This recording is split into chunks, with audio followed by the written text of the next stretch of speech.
राजा ययाति चंद्रवंशी राजा नहुस के पुत्र थे। राजा नहुस के 6 पुत्र थे, याति, ययाति, सयाति, अयाति, वियाति और कृति। ययाति जो थे बहुत ही ज्ञानी थे, इसलिए वो सम्राट हुए और राज्य कार्य से विरक्त थे। इसलिए राजा नहुस ने अपने दूसरे पुत्र ययाति को उनके पश्चात राजा बनाया। ययाति को जब राज्य प्राप्त हो गया तो उसने अपने भाइयों को चारों दिशाओं में भेज दिया ताकि उसकी रक्षा हो सके। बहुत बहुत नमस्कार मित्रों। आज कथा राजा ययाति की पहली पत्नी देवयानी और दूसरी पत्नी शमिष्ठा के बीच हुए घटनाक्रम का वर्णन है। कथा के अनुसार देवयानी शुक्रदेव की पुत्री थी। महान शुक्रदेव जो देवताओं के गुरु थे, देवयानी को कच्छ द्वारा श्राप दिया गया था। कच्छ जो कि बृहस्पति के पुत्र थे कि उनका विवाह किसी भी देवता या देवता के पुत्र ब्राह्मण से नहीं हो सकेगा। उस समय असुरों के राजा का नाम वृषपर्वा था, जिनके साथ उसी के महल में शुक्रदेव जी निवास कर रहे थे। राजा वृषपर्वा की एक पुत्री थी जिसका नाम था शर्मिष्ठा। एक दिन की बात है कि शर्मिष्ठा और देवयानी जंगल में अपनी दासियों के साथ घूमने के लिए गई हुई थी। जब वह दोनों घूमते घूमते खेलते खेलते दोनों एक नदी में स्नान कर रही थी, ठीक उसी समय भगवान शिव और माता पार्वती उधर से जा रहे थे। तो दोनों कन्याओं ने बड़ी ही शीघ्रता से अपने अपने वस्त्र पहन लिए, लेकिन गलती से राजकुमारी शर्मिष्ठा ने देवयानी के वस्त्र पहन लिए। इस पर देवयानी बहुत ही क्रोधित हो गई और कहा कि तुम मेरे वस्त्र कैसे पहन सकती हो? मैं ब्राह्मण हूँ, तुमने मेरे वस्त्र पहनकर बहुत ही अनुचित कार्य किया है। तुम्हारे पिता मेरे पिता के शिष्य हैं, इसलिए मैं भी तुम्हारे लिए पूजनीय हूँ। जब देवयानी ने शर्मिष्ठा का अपमान किया तो शर्मिष्ठा क्रोधित होकर बोली कि तुम व्यर्थ ही अपनी प्रशंसा कर रही हो, तुम तो हमारे दिए हुए टुकड़ों पर रहती हो। कहा कि वह उनके पिता की दया पर उनके महल में रह रही है। और फिर शर्मिष्ठा ने क्रोध में देवयानी को कुएं में धकेल दिया, अपने घर को चली गई। उसी समय देवयोग से राजा ययाति शिकार खेलते हुए वन में आए थे। प्यास लगी उन्हें। प्यास लगने पर वह उसी कुएं के पास पहुँचे जिसमें देवयानी गिरी हुई थी। राजा ने देवयानी को देखा तो किसी तरह से हाथ पकड़कर उनको बाहर निकाला। शुक्राचार्य जी की बेटी थी देवयानी। कहने लगी कि आप मुझे अपनी पत्नी बना लो।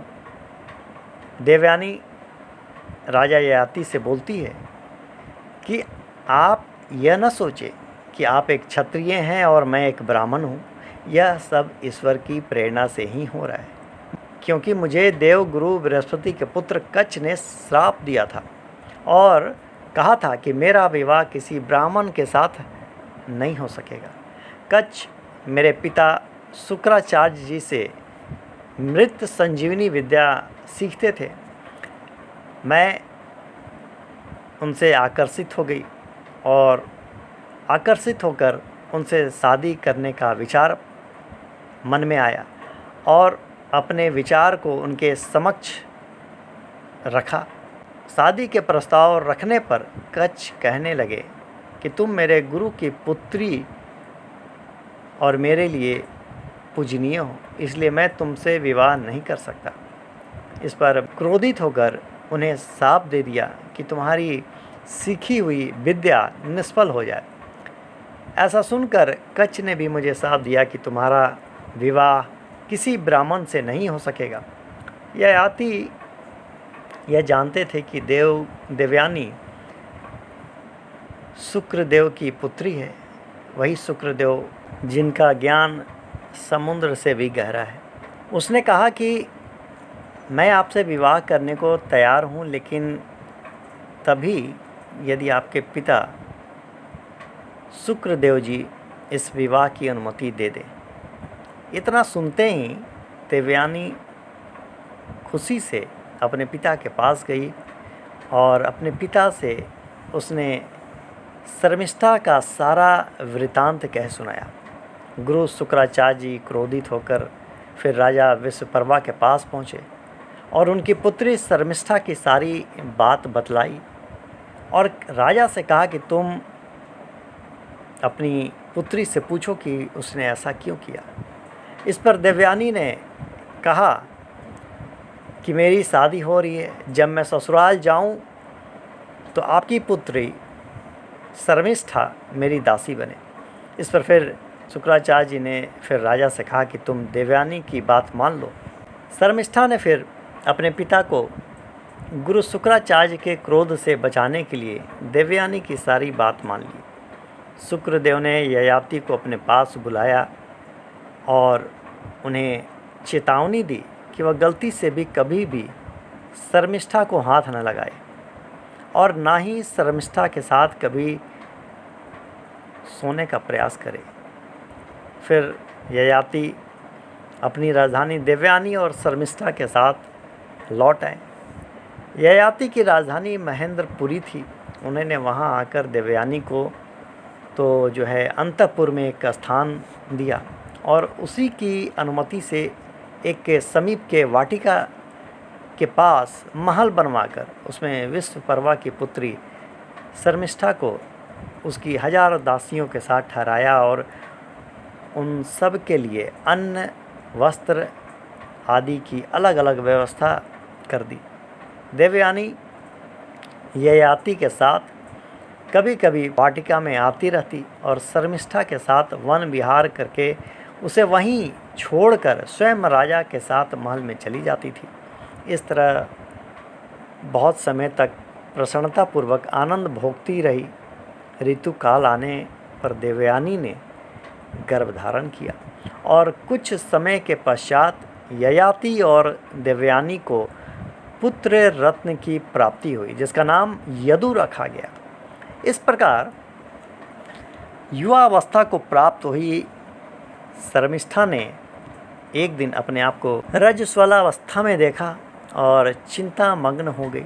स्नान करके शुद्ध होकर शर्मिष्ठा फिर दर्पण के सामने खड़ी हो गई। दर्पण में अपना मुंह देखकर उसके मन में पति के दर्शन की लालसा जाग उठी है। वह सोचने लगी और अपने आप से ही बातें करने लगी। वो फूलों से कहती है कि तुम तो सबके शोक को दूर करने वाले हो, इस समय मुझे प्रियतम का दर्शन करा दो। ऐसा कहकर शर्मिष्ठा फिर बोली कि मुझे ऋतु काल प्राप्त हो गया है, किंतु अभी तक मैंने पति का वरण नहीं किया है। यह कैसी परिस्थिति आ गई है, अब क्या करना चाहिए। देवयानी तो पुत्रवती हो चुकी, मुझे जो जवानी मिली है वह यूं ही व्यर्थ जा रही है। जिस प्रकार उसने पति का वरण किया है उसी तरह से मैं भी उन्हीं महाराज का क्यों न पति के रूप में वरण कर लूं। मेरे याचना करने पर राजा मुझे पुत्र रूप फल दे सकते हैं, इस बात का मुझे पूरा विश्वास है। परंतु क्या वे धर्मात्मा इस समय मुझे एकांत में दर्शन देंगे। शर्मिष्ठा इस प्रकार का विचार कर ही रही थी कि राजा ययाति उस समय महल से बाहर निकले और वाटिका के निकट शर्मिष्ठा को देखकर ठहर गए। सुंदरी शर्मिष्ठा ने उन्हें एकांत में अकेला देख आगे बढ़कर उनकी अगवानी की तथा हाथ जोड़कर राजा से कही, मेरे रूप कुल और सील कैसे हैं यह तो आप जानते ही हैं। प्रार्थना करती हूँ मेरे ऋतुकाल को सफल बनाइए। तब ययाति ने कहा कि तुम दैत्य राज की सुशील और निर्दोष कन्या हो। मैं तुम्हें अच्छी तरह जानता हूँ। तुम्हारे शरीर अथवा रूप में सुई की नोक बराबर भी ऐसा स्थान नहीं है जो निंदा करने के योग हो। परंतु क्या करूँ, जब मैंने देवयानी के साथ विवाह किया था उस समय शुक्राचार्य जी ने मुझे कहा था कि विश्वकर्मा की पुत्री शर्मिष्ठा को अपनी सेज पर न बुलाना। फिर शर्मिष्ठा ने कहा कि राजन, परिहास युक्त वचन असत्य हो तो भी वह हानिकारक नहीं होता। अपनी स्त्रियों के प्रति विवाह के समय, प्राण संकट के समय तथा सर्वस्व का अपहरण होते समय यदि कभी विवश होकर असत्य भाषण करना भी पड़े तो वह दोष कारक नहीं होता। महाराज, किसी निर्दोष प्राणी का प्राण बचाने के लिए गवाही देते समय किसी के पूछने पर अन्यथा असत्य भाषण करने वाले के यदि कोई पतित कहता है तो उसका कथन मिथ्या है, परंतु जहाँ अपने और दूसरे दोनों के ही प्राण बचाने का प्रसंग उपस्थित हो जाए वहाँ केवल अपने प्राण बचाने के लिए मिथ्या बोलने वाले का असत्य भाषण उसका नाश कर देता है। तब ययाति बोले कि देवी, सब प्राणियों के लिए राजा ही प्रमाण है, वह यदि झूठ बोलने लगे तो उसका नाश हो जाता है। शर्मिष्ठा ने कहा कि राजन, अपना पति और सखी का पति दोनों बराबर माने गए हैं। सखी के साथ ही उसकी सेवा में रहने वाली दूसरी कन्याओं का भी विवाह हो जाता है। मेरी सखी ने आपको अपना पति बनाया, अतः मैंने भी बना लिया। राजन, महर्षि शुक्राचार्य जी ने देवयानी के साथ मुझे भी यह कहकर आपको समर्पित किया है कि तुम इसका भी पालन पोषण और आदर करना।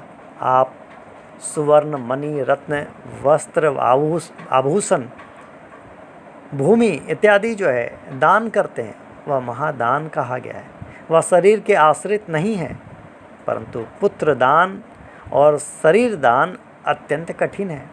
हे नहुस नंदन, शरीर दान से उपयुक्त सब दान संपन्न हो जाता है। आपने कहा है कि जिसकी जैसी इच्छा होगी उसको मैं मुँह मांगी वस्तु दूंगा, लेकिन मेरी प्रार्थना ठुकरा देने पर सभी आपकी बातें झूठी सिद्ध हो जाएंगी। इस पर ययाति बोले, याचकों को उनकी अभिष्ट वस्तु दी जाए, ऐसा मेरा व्रत है। तुम भी मुझसे अपने मनोरथ की याचना करती हो, अतः बताओ मैं तुम्हारा कौन सा प्रिय कार्य करूं। शर्मिष्ठा ने कहा कि राजन, मुझे अधर्म से बचाइए और धर्म का पालन कराइए। मैं चाहती हूँ आपके द्वारा संतानवती होकर इस लोक में उत्तम धर्म का आचरण करूं। महाराज, 3 व्यक्ति धन के अधिकारी नहीं हैं, पत्नी, दास और पुत्र।